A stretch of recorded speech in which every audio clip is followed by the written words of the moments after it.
Hi folks, so due to some questions from Infinite Transcendence, I'm going to cover the Swifty Scooter again. As you'd say, it's folded up at the minute,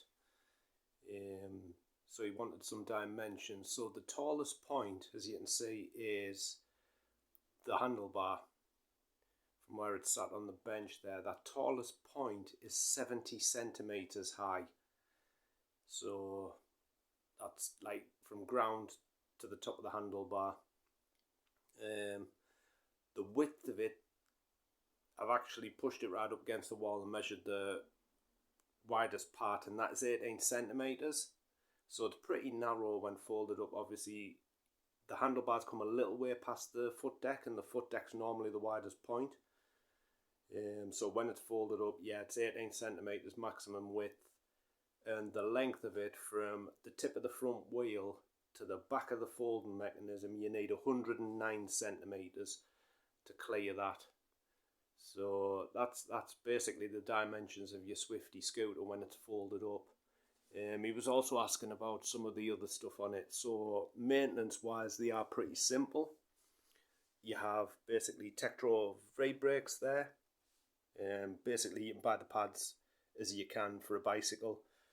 The tyres on them,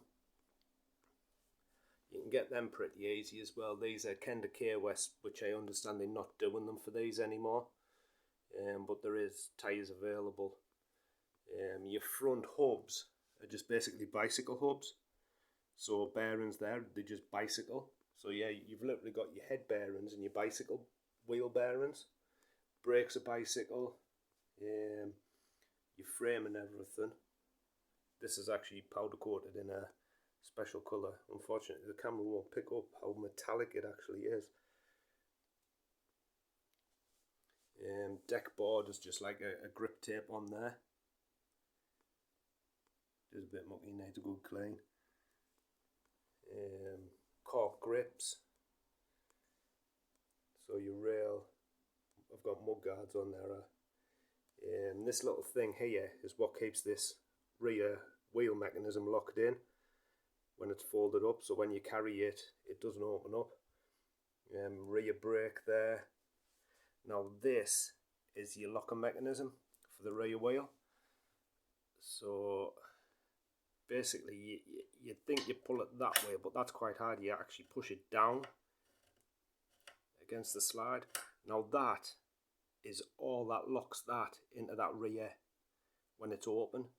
So as I said to him in the comments, if you're off-roading with these, like down trails and that, that's your weak point, because that goes into, and you can see where it's actually chipped as it catches it here. It slots into like a slide there, and you can actually just see down in there where it locks into a hole.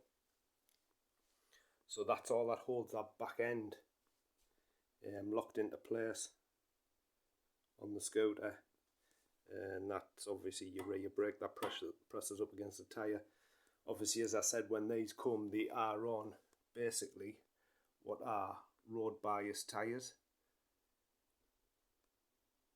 So off-road, you probably is a little bit at risk from sliding, basically. But yeah, that's basically the whole scooter folded up. Like I said, it is pretty small. They do a wall hanger for these, which I do have. Obviously, I got the mud guards on. As you can see, the mud guard does actually give quite a good coverage down the back. And the rear mud guard, it literally is tucked up right where the mechanism is. And it comes round, and you actually have a rubber flap on the back. The cork you can see there's just to protect the mud guard, because they are chromed when it's folded up. I also got the Swifty bell, and I've actually added a water bottle carrier and a little LED battery powered light there on the front. That's your front locking mechanism. So they have recently changed this on the Mark IV. This is the Mark III. But yeah, basically that's your scooter folded up. So I hope that helps your Infinite Transcendence with those measurements. Obviously I'm in the UK, so I like working in centimetres and not inches, so I do apologise for that, but easy enough to work out. They are small, like I said. That's just sat on a little unit there from IKEA at the minute, just to get a decent look at it and get the proper measurements and everything. So there you go. Hope that helps you. Thank you very much.